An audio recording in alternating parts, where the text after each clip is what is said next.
I should have known better than to follow Griffin down those stairs, in the shadows of the hidden loft beneath the speakeasy. But desire has a way of blinding you, of pulling you into places you swore you wouldn't go. That night, every glance between us carried weight, heavy and dangerous. The whiskey burned, the jazz upstairs throbbed faintly, and my chest tightened every time his eyes found mine. I told myself I wouldn't let it happen, that I wouldn't lose control. But glances have a way of becoming touches, and touches, they turn into everything you swore you'd resist. The air inside the underground loft was thick with shadows and smoke. Candles flickered across velvet curtains, making the red fabric bleed with gold. Brick walls pressed in close, holding secrets they'd witnessed for decades. Above us, faint jazz rattled through the pipes, a muffled heartbeat of the city. But down here, it was another world, one carved out of silence, whiskey, and things best left unsaid. Griffin leaned against the old bar cart, glass in hand, his blonde hair catching the candlelight like a halo gone wrong. His shirt was unbuttoned just enough to tease, olive fabric clinging to his frame. It's never the words that undo you. It's the silences and the way someone fills them with their presence. He hadn't changed since the first time we met, 2 years ago on a rooftop under fairy lights. Same cocky tilt his head, same grin that said he knew exactly what he did to people. But tonight wasn't a rooftop, and there wasn't a crowd to hide behind. Tonight, it was just us. He poured me a drink without asking. The whiskey burned down my throat, sharp and reckless, just like him. "You've been quiet," he said, settling onto the couch opposite me. One arm sprawled across the backrest like he owned the place. I shrugged, feigning calm. Nothing to say. Some lies aren't spoken. They live in the way your pulse gives you away. His gaze pinned me. Blue eyes sharp, unreadable, the kind that saw too much. "No," he said softly, almost like a dare. "You just don't want to say it." The heat in the room shifted. My shirt clung too tightly to my skin, the gray fabric suddenly heavy. His words pressed down harder than the whiskey, harder than the silence. I set my glass aside, afraid my hands might betray the tremor in them. "Don't start," I warned. My voice lacked bite.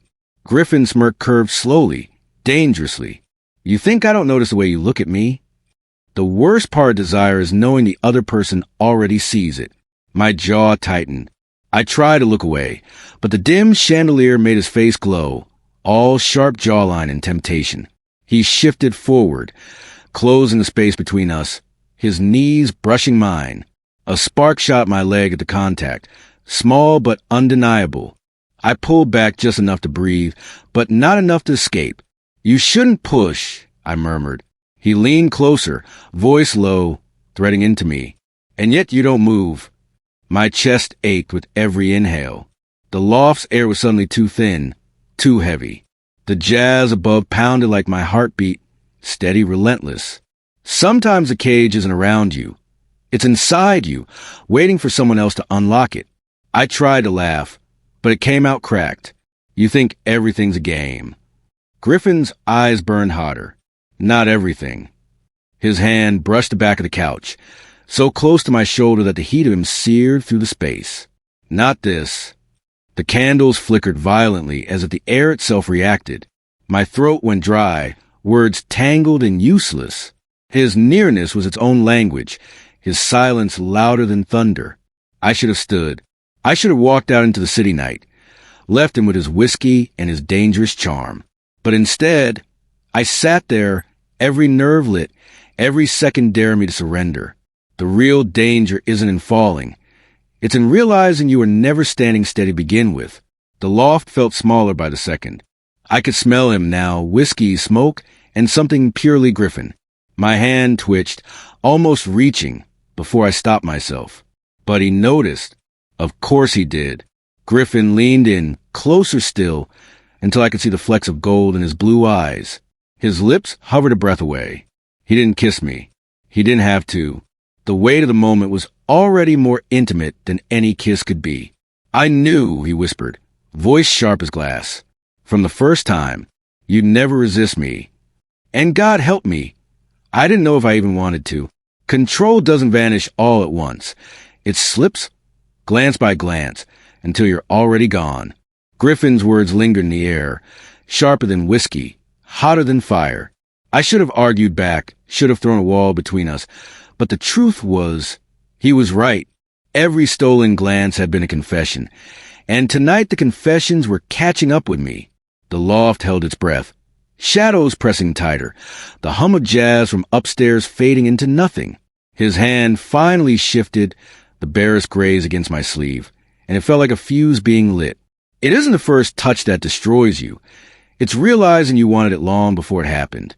I froze, but my body betrayed me, leaning into the contact. Griffin noticed. Of course he did. His smirk softened into something more dangerous. Patience. See, he whispered, the word wrapping around me like smoke. You were never fighting me. You were fighting yourself. The truth hit harder than the whiskey. My chest burned, my throat dry. I wanted to laugh, to push him away, to end this before it began. But instead, I found myself staring at his lips. And he knew. God, he knew. Every boundary starts to blur when your eyes wander where they shouldn't. He moved closer, knees brushing mine again, and this time I didn't retreat. His fingers slid deliberately over my wrist, slow, deliberate, like he was testing how far he could go before I snapped. The loft felt smaller, the shadows deeper. You drive me insane. I breathed, surprising even myself with the honesty. Griffin's grin widened, but not with arrogance. Something darker, hungrier. Good.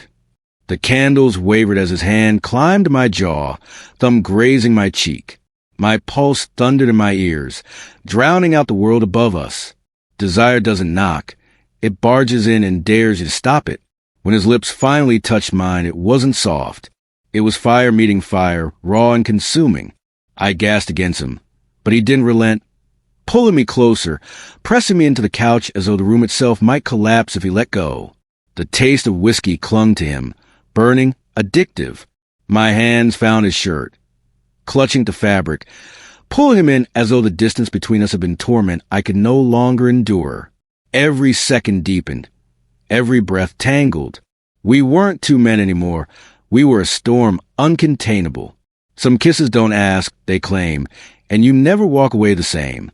His hand slid to my waist, firm, anchoring me while his mouth traced fire along my jaw. My head fell back, eyes fluttering shut, as the ceiling fan above hummed uselessly, trying to cool air that had already ignited. You shouldn't. I tried to say, but the words broke into a groan when his teeth grazed my throat. Say stop, he murmured against my skin, his breath hot. And I will. But I didn't. I couldn't. My silence was its own confession, louder than anything I could say. Sometimes surrender isn't given. It's ripped out of you in a breath you can't hold back. I pulled him back to my lips, the kiss harder, Messier, years of restraint snapping all at once. Griffin groaned into me, his hand fisting in my shirt like he'd been waiting for this just as long. The loft became a blur of heat and shadows, the outside world falling away. For the first time, there was no hiding, no excuses, just truth in its rawest form. Every glance we'd ever stolen had been leading here, to this reckless unraveling. The moment you stop fighting is the moment you realize you never wanted to win. When we finally broke apart, breathless, his forehead pressed against mine, the silence was deafening. My chest heaved, my lips swollen, my body trembling with fire I couldn't extinguish. Griffin smiled, softer this time, almost tender. I told you, he whispered, voice ragged but sure. You'd never resist me. I laughed hoarse, shaking my head. You're insufferable. And you're mine, he countered, stealing another quick kiss that tasted of victory and ruin. Sometimes the sweetest defeat is the one you never wanted to avoid. The loft around us seemed to glow, candles burning lower, shadows stretching long. The whiskey sat forgotten on the table, untouched as the night pressed deeper around us. I realized then that control wasn't something I'd lost. It was something I'd handed him, piece by piece, every glance, every silence, every unspoken word. And maybe I didn't regret it, because as reckless as it was, as dangerous as he felt, being consumed by Griffin was the first thing in years that had made me feel alive. In the end, it wasn't that I couldn't stop. It was that I didn't want to